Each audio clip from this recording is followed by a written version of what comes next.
Okay, so I guess we've got deer season coming, and I'll probably head out for whitetail soon. And of course, I usually have a problem with which rifle I'm going to take, and I'll probably head out with the Remington. So you'll wonder, why do I take this rifle? Well, these are what I consider a best buy on the used gun market, and obviously I have rifles that are more expensive, but I'm not sure that I have a rifle that's actually better than this old Game Master. These are early versions. This is the pump Game Master. This is the semi-auto Woods Master. I forget when Remington introduced them. You can look all that stuff up. This one's in 308. This one's in 280 Remington. So why do I like these rifles? Well, I would call them very huntable rifles. I'm not too worried about any damage that might happen to the stocks, and magazines are easy to remove, easy to install, and the best thing is that the action is just butter smooth. Now the 760 has the multiple locking lugs, and you can read stuff on the web and people will talk to you about these multiple locking lugs, and Remington in the meantime has replaced these with two locking lugs, more like a Mauser bolt action. Those models can be smooth, but the multiple locking lugs are super smooth. Why did they discontinue this particular action? Well, some people were experiencing chatter in the action. I've never seen that with the pump action, the 760.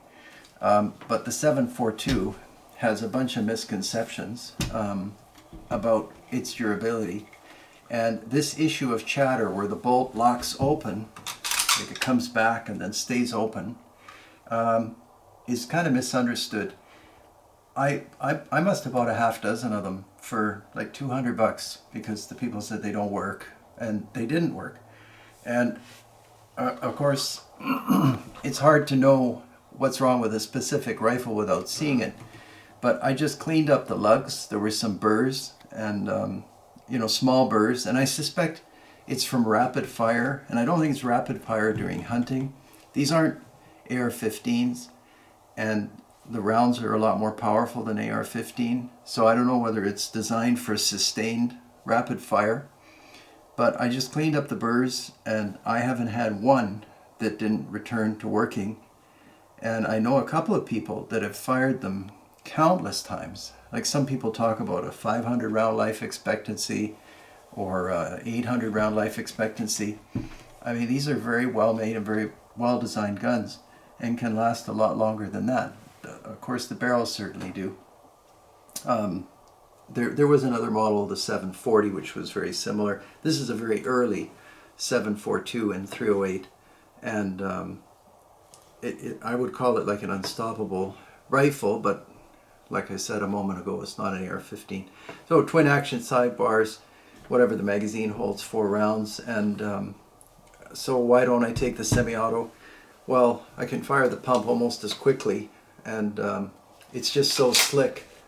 And you can pick these up on Guns America or at your local store. I don't know why they're so undervalued. They're exceptionally accurate and easy to put a scope on. So I thought I would show you this rifle. I don't think I've made a video on them before. I like the early models. They've got a simplicity to them with the forend.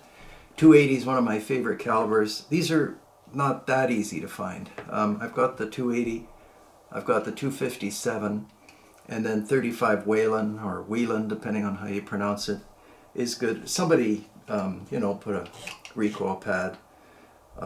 If I were picky, I would talk about that, but it's probably a good idea, even though it's not original.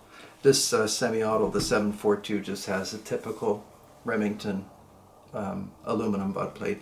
So yeah, a real simple video, just a completely usable, excellent rifle. I wouldn't really believe all this stuff about chatter and how they stop working. If you use them reasonably, they work more or less indefinitely. And if you can pick up one of these ones that they say has stopped working, they're very easy to put back into action. So that's it, Remington 760. Thanks a lot for watching.